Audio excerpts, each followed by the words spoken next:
உங்களுக்கு பிடிச்சு நீங்க சாப்பிடும் உணவுகள் உங்கள் இதயத்தை ரகசியமாக கொல்லுகின்றன. அது உங்களுக்கு தெரியுமா? இன்று நீங்கள் அன்றாடம் சாப்பிடும் இந்த 8 உணவுகள் உங்கள் இதய ஆரோக்கியத்தை எப்படி அளிக்கின்றன என்று தெரிந்து கொள்ளுங்க வாங்க. டிரான்ஸ்ஃபேட்ஸ், பேக்கரி பொருட்கள் மற்றும் ஃபாஸ்ட் ஃபுட் உணவுகளில் காணப்படும் இந்த கொழுப்பு இரத்த குழாய்களை அடைக்கும். அதிகமான உப்பு, அதிக சோடியம் இரத்த அழுத்தத்தை உயர்த்தி இதய பாரத்தை அதிகரிக்கிறது. சர்க்கரை நிறைந்த பானங்கள், இவை ட்ரைகிளைசரைடு அளவை உயர்த்தி இதய நோய் அபாயத்தை வளர்க்கிறது.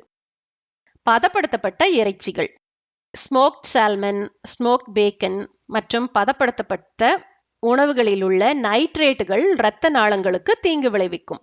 வெள்ளை அரிசி மற்றும் மாவு பொருட்கள், இவை இரத்த சர்க்கரையை உடனடியாக உயர்த்தி இதய ஆரோக்கியத்தை பாதிக்கும். பொரித்த உணவுகள், இவை ஆக்சிடேட்டிவ் ஸ்ட்ரெஸ்ஸை அதிகரித்து இரத்த நாளங்களின் ஆரோக்கியத்தை குறைக்கும். அதிகப்படியான ஆல்கஹால், மது அருந்துவது, இது இரத்த அழுத்தத்தை உயர்த்தி இதய தசையை பலவீனப்படுத்தும். பாம் ஆயில் எண்ணெய், இந்த செறிவூட்டப்பட்ட கொழுப்பு எல்டிஎல் கொலஸ்ட்ராலை அதிகரிக்கும். உங்கள் இதயம் ஒரு முறை மட்டுமே துடிக்கும். நீங்கள் சாப்பிடும் ஒவ்வொரு உணவும் உங்கள் இதயத்தின் எதிர்காலத்தை தீர்மானிக்கிறது. சிறிய உணவு மாற்றங்கள் மூலம் மிகப்பெரிய இதய பிரச்சனையை தவிர்க்கலாம். உங்கள் உணவு பழக்கத்தை மாற்றுவதற்கு முன் ஊட்டச்சத்து நிபுணரை அணுகவும். இன்றே உங்கள் இதயத்தை காப்பாத்துங்க. இந்த முக்கியமான தகவலை உங்கள் அன்புக்குரியவர்களுக்கு பகிர்ந்து அவர்களின் உயிரையும் காப்பாற்றுங்க.